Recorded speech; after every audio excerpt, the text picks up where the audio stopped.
You know, most people want a breakthrough, but what they actually need is a breakthrough in brushing their mind every day. Stay with me till the end. The last few lessons will quietly change how you look at your life forever. Today, many of you are standing at an interesting crossroads. You have ambition, but also anxiety. You have dreams, but also doubt. You scroll through success stories and think, why is everyone moving ahead except me? Let me tell you something very gently. Nothing is wrong with you. You are not late, you are not broken. You are simply untrained. Life doesn't demand a miracle from you. It only asks for 1% honesty every day. And that's what we are going to talk about today. Not how to change your life overnight, but how to upgrade your inner operating system step by step. Most people come to me and say, Swamiji, I want to change my life. And I ask them a very simple question.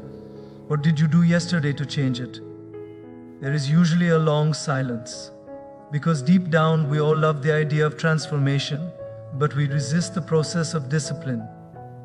We want a dramatic shift, a motivational surge, a magical morning where everything suddenly feels different. But life doesn't work on drama. Life works in a direction. Real change is not loud. It doesn't announce itself on social media. It happens quietly, almost invisibly in your daily choices. You see, discipline is not about forcing yourself to do something you hate. Discipline is about deciding what you love enough to show up for, even on days when motivation is missing. Think about brushing your teeth. You don't wake up every morning and say, wow, what an inspiration. Today I feel so motivated to brush. You do it because it's non-negotiable. It's part of your identity. The problem with self-improvement is that we treat it like an option instead of hygiene. People say, I'll read when I get time. I'll meditate when life becomes calm. I'll work on myself after things settle down. But let me tell you something very honestly. Life never settles down. You have to settle within life. Improving yourself by 1% every day is not about changing everything. It's about changing one thing consistently. One extra page read, one honest conversation, one difficult task done without excuses, one habit practiced even when nobody is watching. And here's the most important part. Discipline does not drain energy. Indecision does. When you keep negotiating with yourself every day, should I wake up or sleep more? Should I work or scroll? Should I avoid this or face it? That constant inner debate exhausts you more than effort ever will. Discipline brings freedom because it removes decision fatigue. Once something becomes a habit, it stops costing mental energy. Most people underestimate what they can do in a year because they overestimate what they can do in a day. They try to change everything at once. New routine, new diet, new mindset, new goals. And when it collapses after 3 days, they say, I lack willpower. No, you lack patience. Nature never rushes, yet everything is accomplished. A seed does not become a tree by force. It grows because it follows a rhythm. Your growth also needs rhythm. If today you are inconsistent, it doesn't mean you are incapable. It only means your discipline muscle is weak. And like any muscle, it strengthens with small repetitions, not heavy lifting on day one. Let me say this gently. You don't rise to the level of your dreams. You fall to the level of your systems. That's why improving 1% daily works. It doesn't shock your system. It trains it. And slowly, something magical happens. You start trusting yourself again. Because every time you keep a small promise to yourself, your self-respect increases. Confidence is not built by applause. It is built by self-integrity. When you do what you said you would do, even when no one knows, you begin to walk differently, speak differently, think differently. Discipline is self-love in action. not the emotional kind, the responsible kind. And when discipline becomes part of your identity, improvement stops being a struggle. It becomes natural. This is just the beginning. Because once discipline sets the foundation, the next question becomes, what are you feeding your mind every single day? And that is where most people unknowingly sabotage their growth. Once discipline begins to settle into your life, you start showing up more consistently. You wake up on time, you keep small promises, you try to be better than yesterday. But then many people ask, Swamiji, I'm doing the right things, so why do I still feel anxious, distracted, or drained? The answer is very simple, yet very uncomfortable. You are working on your actions but ignoring your inputs. Everything you do is influenced by what you consume. Not just food, but thoughts, conversations, content, and company. The mind is like soil. Whatever you plant in it will grow, whether you want it to or not. We live in a time where information is unlimited, but wisdom is scarce. From the moment we wake up, our mind is attacked. Notifications, messages, news, opinions, comparisons. Before we even step out of bed, we have already fed our mind fear, urgency, and inadequacy. Then we wonder why peace feels so far away. You don't suddenly become negative. You practice negativity daily without realizing it. Just like eating junk food doesn't make you sick immediately, feeding your mind junk doesn't collapse you overnight. It happens slowly. Confidence reduces, focus weakens, gratitude disappears, anxiety becomes normal. Improving yourself by 1% every day also means becoming a conscious eater of information. Ask yourself one honest question. What am I feeding my mind before expecting it to perform? If you constantly watch content that triggers insecurity, anger, or comparison, your mind remains restless. A restless mind cannot build a meaningful life. This doesn't mean you need to escape the world. It means you need to filter it. One positive thought in the morning can change the emotional tone of your entire day. One inspiring paragraph can redirect a confused mind. One moment of silence can reset inner chaos. You see, silence is not empty. Silence is clarity. Most people are uncomfortable with silence because it reveals their inner noise. So they keep the mind busy, scrolling, chatting, consuming, just to avoid listening to themselves. But growth begins the moment you sit with your thoughts instead of running from them. Let me share something very practical. If you improve just 1% by choosing better mental food, 5 minutes of reading instead of 5 minutes of scrolling, a meaningful conversation instead of gossip, a prayer instead of panic, your emotional strength multiplies silently. The mind doesn't need more content, it needs better content. And here's the beautiful part. Once you improve your inputs, your reactions automatically improve. You become less triggered, less reactive, more composed, not because life became easier, but because you became stronger inside. People often ask, how do I stay positive? I ask them, how often do you allow negativity to rent space in your mind for free? Peace is not found, peace is protected. And protecting your mind is not selfish, it is responsible. Because an unhealthy mind cannot create a healthy life. As you grow more aware of what you consume, you start noticing patterns. Certain people drain you, certain conversations disturb you, certain habits saint yield your focus. This awareness is not about judging others. It's about choosing yourself.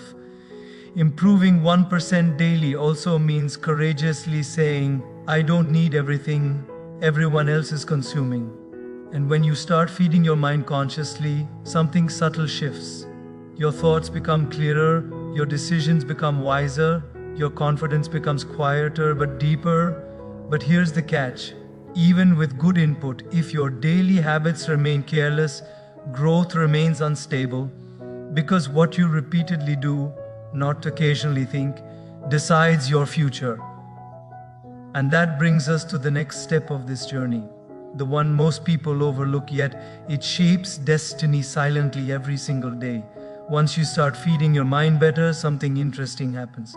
You begin to feel more aware, more present, more hopeful. But then reality shows up, old patterns return, laziness whispers, distractions tempt, and many people say, Swamiji, I know what is right, but I don't always do it. That gap between knowing and doing is not a motivation problem, it is a habit problem. Habits are powerful because they don't ask for permission.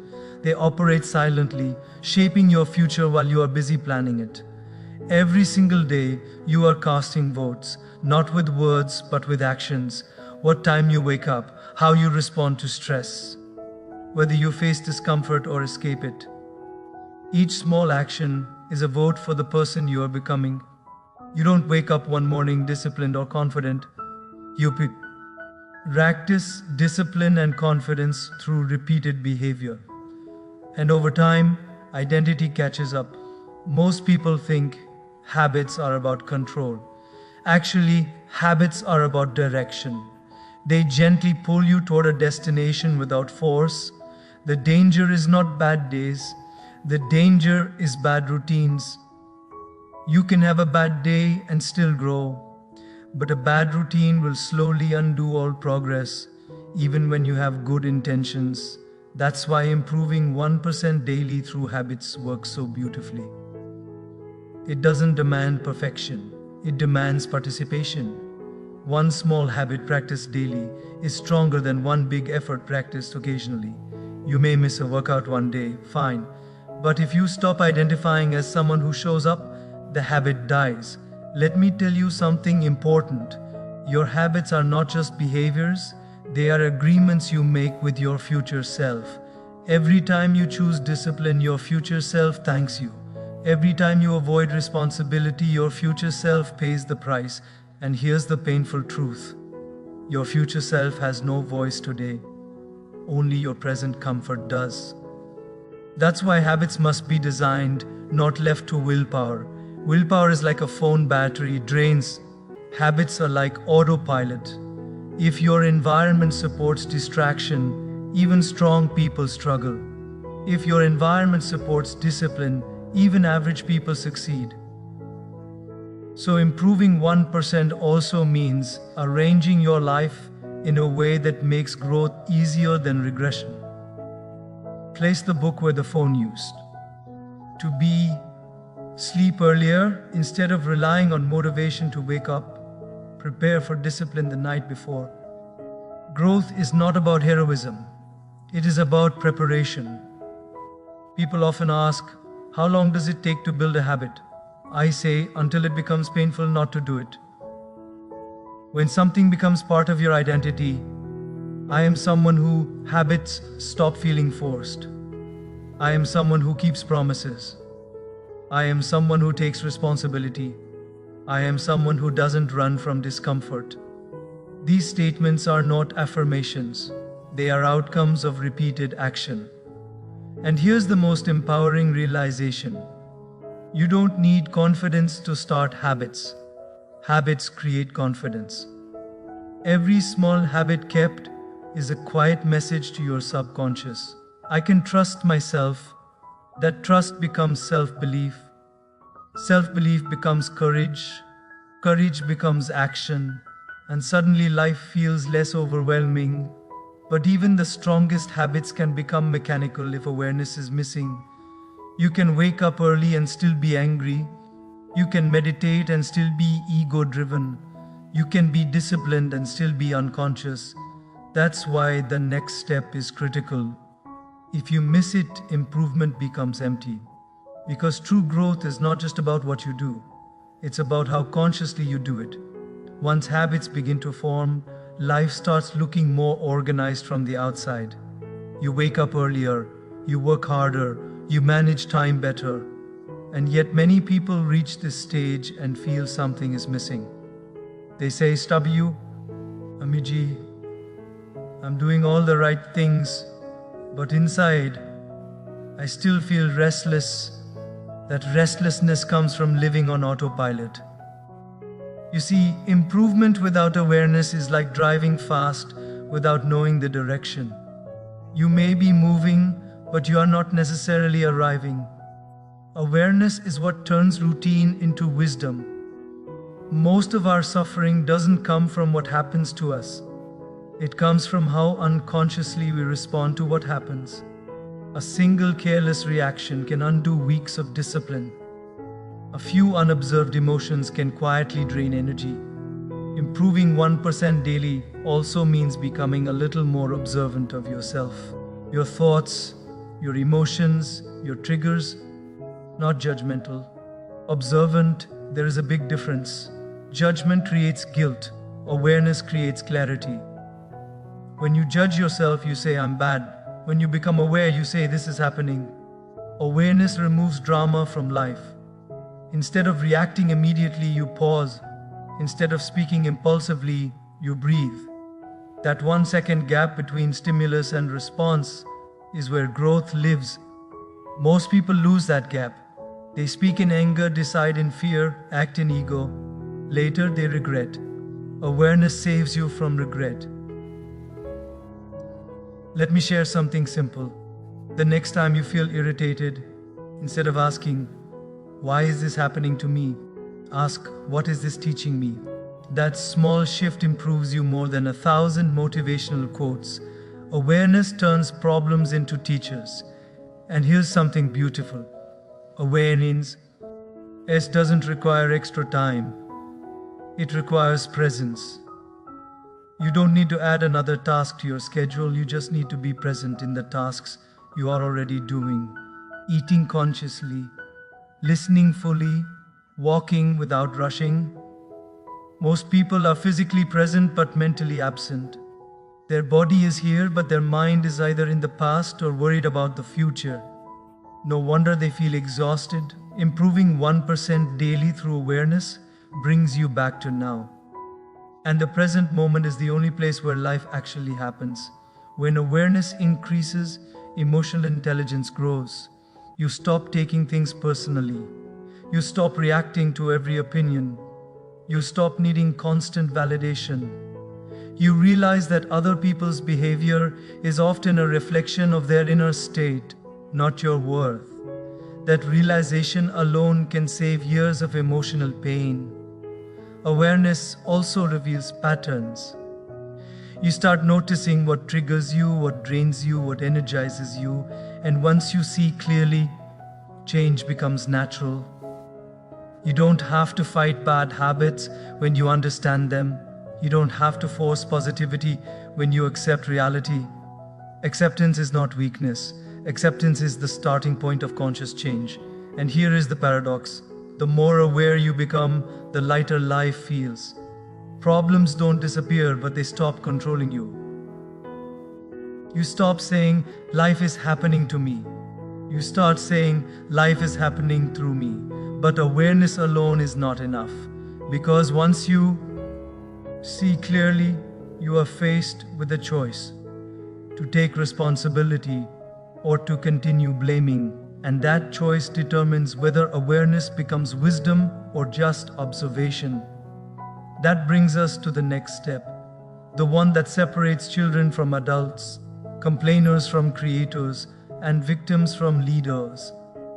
Awareness shows you the truth, but what you do with that truth defines who you become. At this stage, many people reach a crossroads. They can either say, now I understand myself better, and stop there, or they can say, now that I see clearly, I choose to take responsibility. Most suffering continues not because people are unaware, but because they are unwilling to own their part. Responsibility is not about blaming yourself, it is about empowering yourself. The moment you say, this is my life, and I am responsible for how I respond, something shifts inside you. You stop waiting for people to change. You stop waiting for circumstances to improve. You stop outsourcing your happiness. You reclaim your power. Many people misunderstand responsibility. They think it means pressure, burden, stress. In reality, responsibility brings freedom. When you blame others, you give them control over your emotions. When you take responsibility, you take control back. Improving yourself by 1% daily means catching yourself when you say, "They made me angry, they ruined my mood, they are the reason I'm like this," and gently correcting it to, "I allowed this to affect me, I choose how I respond, I decide who I become." This is not easy. It is deeply uncomfortable at first because the ego loves excuses. Responsibility dissolves ego, but only responsibility creates growth. Let me tell you something very clearly. Your life does not change when you get better excuses. Your life changes when you get better ownership. Ownership of your time, ownership of your emotions, ownership of your effort. The moment you stop asking, "Why is this happening to me?" and start asking, "What can I learn from this?" you stop being a victim of life and become a student of life. And students always grow. Responsibility also means understanding that no one is coming to save you. Support may come, guidance may come, but effort must come from you. This realization is not depressing, it is liberating.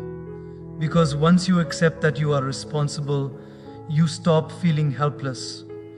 You may still feel challenged, but you no longer feel powerless. Improving 1% daily through responsibility looks very simple, but very powerful. Admitting when you are wrong, without defending, apologizing without justifying, acting instead of complaining, choosing growth over comfort. These small acts strengthen character more than any external success. And here's the beautiful irony. When you take responsibility, people trust you more. When people trust you, opportunities come naturally. Leaders are not people with perfect lives. Leaders are people who take responsibility even when life is imperfect. Responsibility also heals relationships. When you stop trying to win arguments and start trying to understand, peace enters. When you stop proving and start improving, respect follows. And slowly, something changes inside you. You feel lighter. Because blaming is heavy, excuses are heavy, carrying resentment is heavy, responsibility drops that weight. You no longer carry the past like a burden, you carry it like a lesson. But here's the challenge. When you start taking responsibility, life may not immediately become ease. Yeah, in fact, it may feel harder, because now you can't hide, you can't escape. You can't pretend, and that's exactly why the next step is crucial. Because to sustain responsibility without burning out, you need a fuel that doesn't come from pressure or fear. You need gratitude. And when gratitude enters the journey, effort transforms into joy. Once you begin taking responsibility, life becomes more honest. You stop pretending, you stop blaming, you start showing up. But there is a subtle danger at this stage. Many sincere people become too hard on themselves. They work, they improve, they push, but they forget to appreciate it. And without gratitude, growth becomes dry. Gratitude is not a luxury, it is fuel. When gratitude is missing, even progress feels insufficient. You achieve something and immediately move to the next target.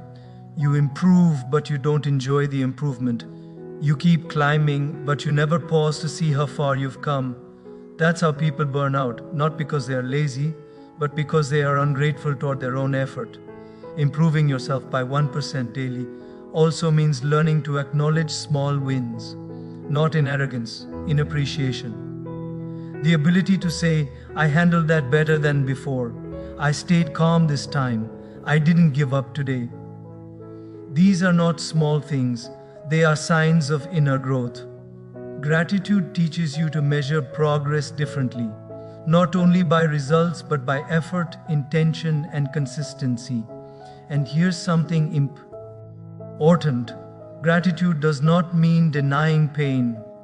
You can be grateful and honest, grateful and ambitious, grateful and working through challenges. Gratitude simply shifts your focus from what is missing to what is present, and what is present multiplies. A grateful mind notices opportunities.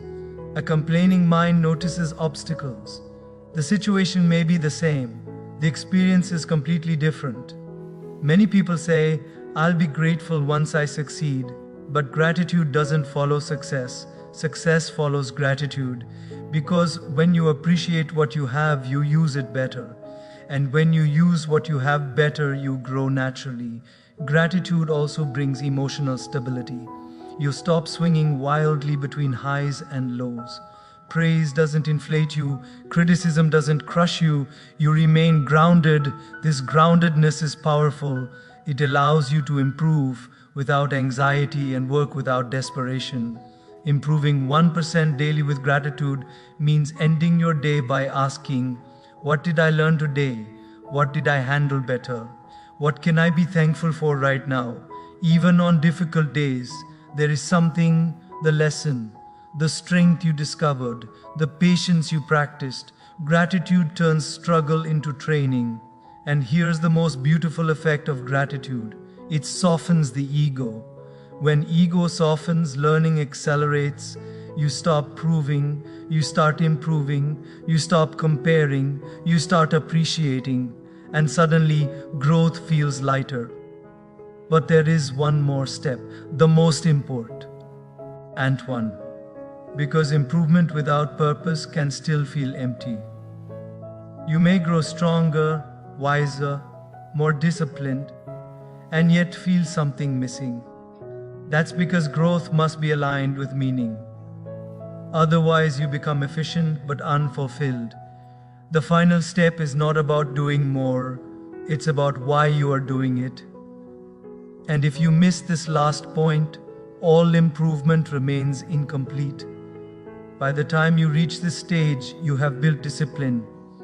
You have cleaned your inputs, you have shaped better habits, you have grown in awareness, responsibility, and gratitude.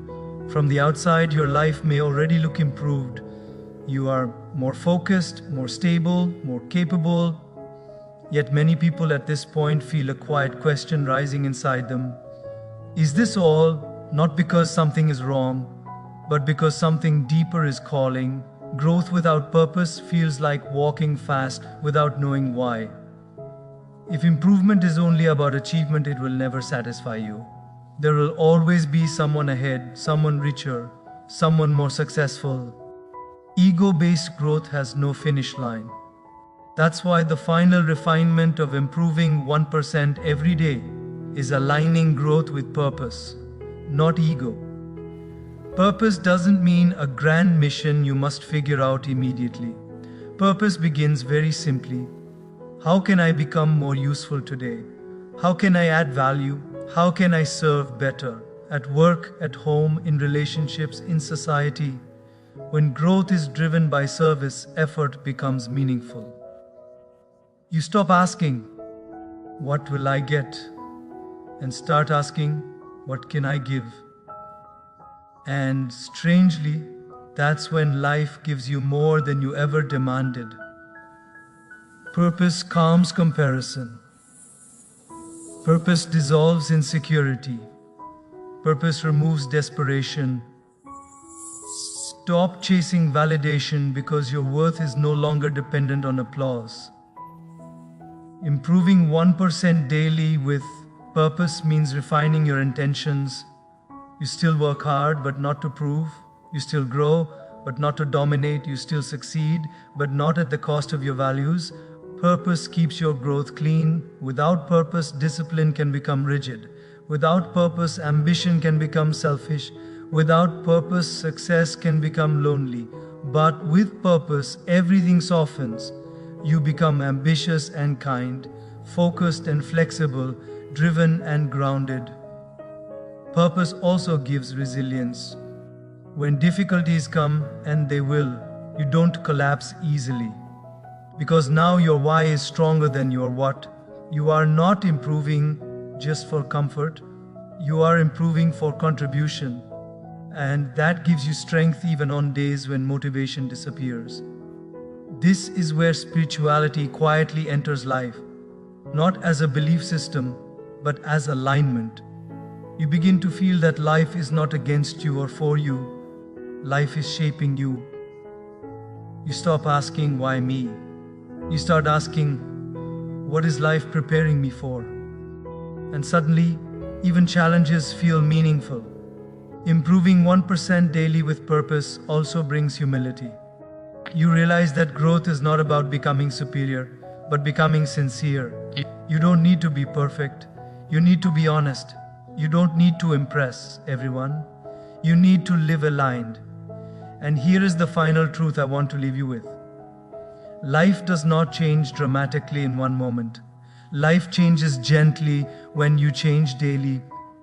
When discipline becomes devotion, when awareness becomes wisdom, when responsibility becomes freedom, when gratitude becomes joy, and when growth becomes service, life begins to cooperate with you. So don't wait for a new year. Don't wait for perfect conditions. Don't wait for confidence. Start with 1%, one thought, one habit, one choice.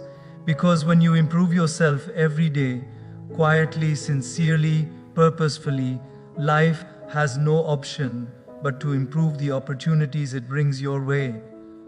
And remember this always, true success is not how high you rise.